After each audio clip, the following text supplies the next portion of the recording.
नमस्कार दोस्तों। अगर आप अपने स्पेसिफिक पर्सन को बहुत टाइम से मैनिफेस्ट कर रहे हो, लेकिन अब ऐसा टाइम आ चुका है कि आप थक चुके हो उन्हें मैनिफेस्ट करते करते, और अब आप चाहते हो कि वो पर्सन आपको मैनिफेस्ट करे, वो आपके पीछे भागे, उसको आपकी याद आए ना कि आपको उसकी, तो आज की ये वीडियो आपके लिए है। इस वीडियो में मैं आपको पूरी डिटेल में बताऊंगा कि कैसे आप अपने स्पेसिफिक पर्सन को मैनिफेस्ट कर सकते हो और सामने से आपका स्पेसिफिक पर्सन आपको खुद कॉन्टैक्ट करेगा। आपको इसमें लिटरली कुछ भी नहीं करना है। तो सबसे पहले, अगर आप लॉ ऑफ अट्रैक्शन को फॉलो करते हो और बहुत टाइम से फॉलो करते हो, तो आपने कभी ना कभी ये बात ज़रूर सुनी होगी कि आप अपनी लाइफ में वो अट्रैक्ट नहीं करते हो जो आप चाहते हो, आप अपनी लाइफ में वो अट्रैक्ट करते हो जो आप हो। अब ये कई बार बहुत कन्फ्यूजिंग लगता है, लेकिन है बहुत ज़्यादा सिंपल। आप वो अट्रैक्ट करते हो जो आप हो, इसका सिंपल सा मतलब ये होता है कि आप जिस वाइब्रेशन में हो और जिस तरह का खुद को समझते हो, उसी तरह की चीज़ें आप अपनी लाइफ में मैनिफेस्ट करते हो। अगर आप अपने रिलेशनशिप में लेकर के स्पेसिफिक पर्सन को लेकर के बहुत ज़्यादा डेस्परेट हो, तो आपका स्पेसिफिक पर्सन आपसे दूर जाना ही है, क्योंकि आप जिस पे फोकस्ड रहते हो आपकी लाइफ में वो ज़्यादा मैनिफेस्ट होता है। यानी जिस तरीके के आप फीलिंग्स में हो, उस तरीके की फीलिंग्स मैनिफेस्ट होती हैं और ज़्यादा। अगर आप डेस्परेशन वाली फीलिंग्स में हो, तो यूनिवर्स क्या करेगा कि और डेस्परेशन को आपकी बढ़ाएगा, और उसे डेस्परेशन बढ़ाने का रीज़न भी पता होगा। यानी डेस्परेशन का रीज़न है आपका स्पेसिफिक पर्सन का दूर जाना, और आप उस डेस्परेशन वाली फीलिंग में कंटिन्यूसली हो, और यूनिवर्स का काम है आपको वो देना जिस फीलिंग में आप हो, और भी ज़्यादा उसको बढ़ाते हुए देना। तो ऐसी जगह पे आपकी डेस्परेशन वाली फीलिंग की वजह से यूनिवर्स आपके पार्टनर को आपसे दूर करता जाएगा, और इस वजह से आपकी डेस्परेशन और ज़्यादा बढ़ती जाएगी, नेगेटिविटी और ज़्यादा बढ़ती जाएगी। फिर आप डेस्परेशन से नेगेटिविटी वाली फीलिंग में जितना ज़्यादा बढ़ते जाओगे, यूनिवर्स उस फीलिंग को बढ़ाने के लिए क्या करेगा, आप पूरा कट ऑफ ही कर देगा आपके पार्टनर को आपकी लाइफ से, जिससे आपकी लाइफ में नेगेटिविटी और ज़्यादा बढ़ जाए। और ऐसे टाइम पे आप जितना ज़्यादा ट्राई करोगे उस पर्सन को मैनिफेस्ट करने का, वो पर्सन आपसे उतना ही दूर चला जाता जाएगा। तो इस जगह पर समझना यह है कि हम अट्रैक्ट एक्चुअल में करते कैसे हैं। अट्रैक्ट हम वही करते हैं जिस वाइब्रेशन में हम होते हैं, और अगर हम किसी चीज़ के पीछे बहुत ज़्यादा भाग रहे हैं, तो इसका सिंपल सा मतलब है कि वो चीज़ हमसे और ज़्यादा दूर भागेगी। और हम अगर किसी चीज़ से दूर भाग रहे हैं, तो वो चीज़ हमारे पीछे पीछे भागेगी, जिसकी वजह से हमें और ज़्यादा परेशानी हो।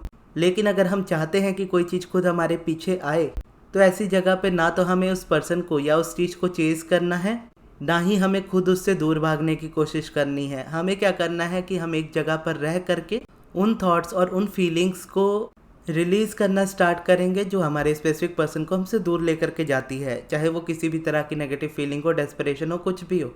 बेसिकली एक्शंस लेना, यानी लॉ ऑफ अट्रैक्शन में कहा जाता है कि बिना एक्शन के लॉ ऑफ अट्रैक्शन काम नहीं करता, जो कि लॉ ऑफ अट्रैक्शन का सबसे ही बड़ा झूठ है।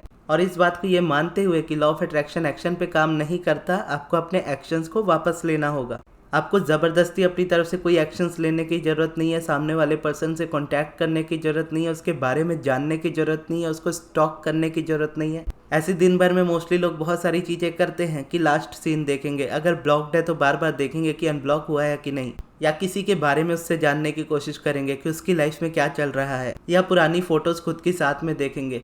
तो ये सारे हम बोला जाएगा इस जगह पे ये सारे एक्शंस है, और ये सारे एक्शंस एक तरीके से देखोगे तो हर सब्जेक्ट के दो सब्जेक्ट जैसा कहते हैं अब्राहम होते हैं, कि आप एक ही सब्जेक्ट में दो तरह से सोच सकते हो। आपको लगता है कि वो चीज़ के बारे में आप सोच रहे हो, लेकिन कई बार होता है कि आप उसके अपोजिट ही सोच रहे होते हैं। जैसे स्पेसिफिक पर्सन है, अब इसके दो सब्जेक्ट है, या तो स्पेसिफिक पर्सन आपकी लाइफ में है या तो वो आपकी लाइफ में नहीं है, और दोनों के होने या ना होने की फीलिंग्स डिफरेंट होती है। जब कोई पर्सन आपके साथ होता है, आपकी लाइफ में होता है, आप उतना परेशान नहीं होते, आप खुश होते हो अपने जीवन में। लेकिन जब वो आपकी लाइफ में से दूर चला जाता है तो आप परेशान हो जाते हो।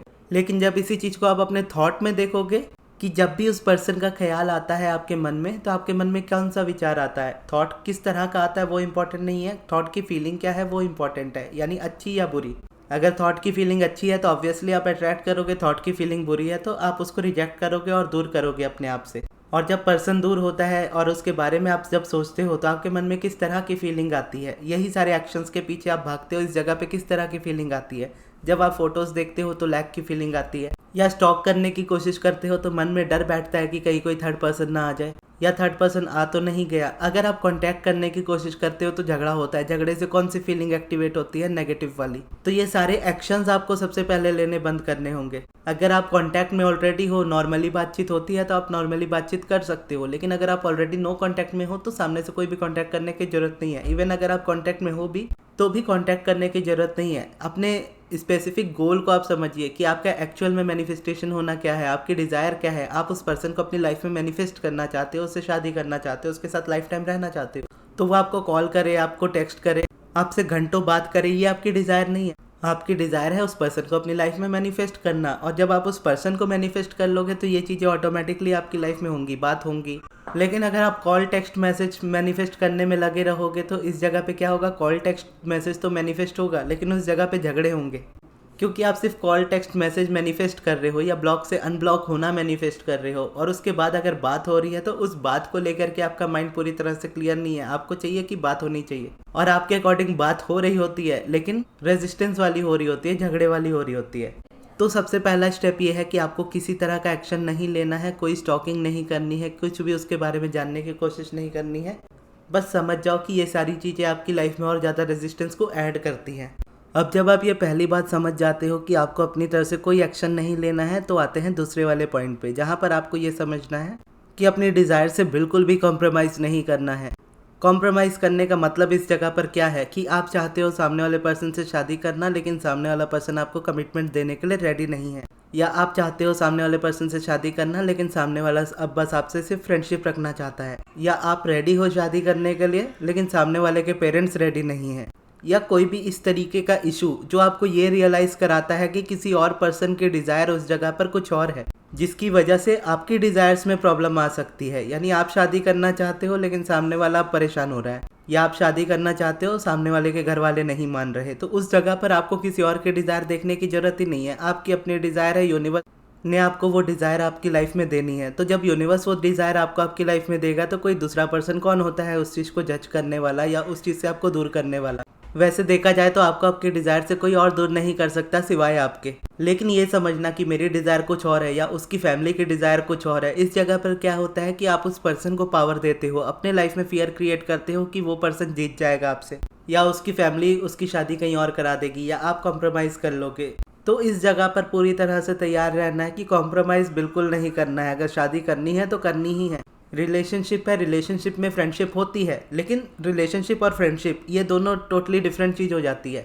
तो अगर रिलेशनशिप है तो रिलेशनशिप ही रखो, फ्रेंडशिप है तो फ्रेंडशिप ही रखो। अगर आप नहीं रखना चाहते हो अपनी मर्जी से तो बिल्कुल मत रखो। आपको चाहिए कि आपको शादी करनी है तो आपके मन में ये थॉट होना चाहिए कि मुझे दोस्ती करने में कोई इंटरेस्ट नहीं है। शादी कर सकते हो तो करो, अदरवाइज मत करो, निकल जाओ। तो इस तरीके का एटीट्यूड होना चाहिए। इस तरीके से आप उस पर्सन को अपनी लाइफ में से निकाल नहीं रहे हो, आप उस जगह पे कॉम्प्रोमाइज़ करने से अपने आप को पूरी तरह से रिजेक्ट कर रहे हो। क्योंकि जब आप कॉम्प्रोमाइज़ करने के लिए रेडी हो जाओगे आप सामने वाले के लिए एक ऑप्शन की तरह रह जाओगे।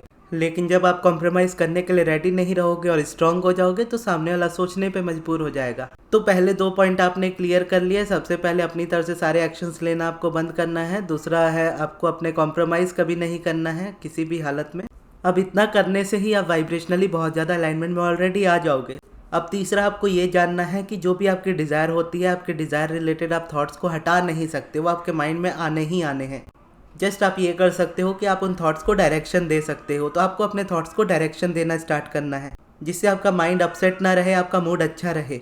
और उसके लिए आपको अपने डिज़ायर से रिलेटेड एक प्रोसेस अपनी लाइफ में रखना है जो आपको मेंटली इंगेज रखे उस चीज़ में कि हाँ आप मैनिफेस्ट कर रहे हो, और उसमें एफर्ट भी ज़्यादा ना लगे। तो इस जगह पर मैं आपको रिकमेंड करूँगा कि आप सब्लिमिनल्स यूज़ कर सकते हो स्पेसिफिक पर्सन से रिलेटेड। अब स्पेसिफिक पर्सन का सब्लिमिनल आपको मेरे चैनल पर भी मिल जाएगा, और अगर आपको पर्सनली बनवाना हो तो आप पर्सनली भी अपने हिसाब से बनवा सकते हो। अपना पर्सनल सब्लिमिनल बनवाने के लिए आप मेरे मैनेजर अमृत को कांटेक्ट कीजिएगा उनके व्हाट्सएप नंबर पे। उनका व्हाट्सएप नंबर मैं आपको कमेंट बॉक्स में दे दूंगा। और सब्लिमिनल से होगा ये कि सब्लिमिनल आपके माइंड को इंगेज भी करेगा और आपको ये भी रियलाइज कराएगा कि हाँ आपकी डिज़ायर आपसे दूर नहीं जा रही है, आप एफर्ट कम ले रहे हो। यानी सब्लिमिनल को बस सुनना होता है एक म्यूज़िक की तरह, तो उसमें लेस एफर्ट है आप बोलो, या फिर नो एफर्ट की तरह ही है कि आप उसको जस्ट म्यूज़िक की तरह सुन रहे हो, आपका माइंड रिप्रोग्राम होता जा रहा है।